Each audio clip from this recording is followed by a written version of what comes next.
हरि ओम। शुभश्री पट्टनायक।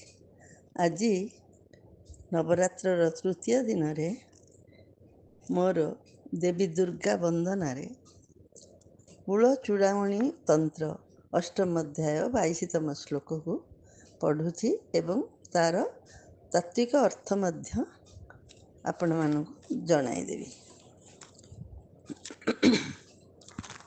मज्जीते वरचंडी चूर्णित दुराचार प्रचंडासुरे शौरैर्दारय भूरि दुर्धर द्रोहो मिर्मा मर्मापदः तेनायं निरुपदो तेनायं निरुपद्रवो निरुपमा त्वत् पादपद्माटवी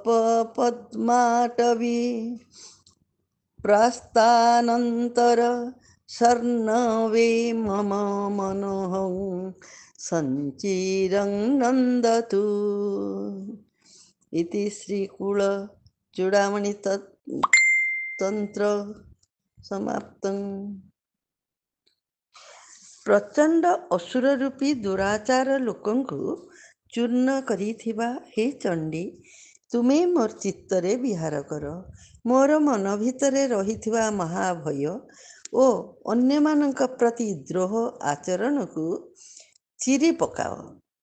सेथुरु मुक्त होई मोर मनरूपक हंस तुमर पादपद्म को मिलुथिबा तुमर पादपद्मरु मिलुथिबा अपार करुणा रूपक जलराशि रे आनंद लाभ करू। माँ दुर्गा नमो नमः। धन्यवाद।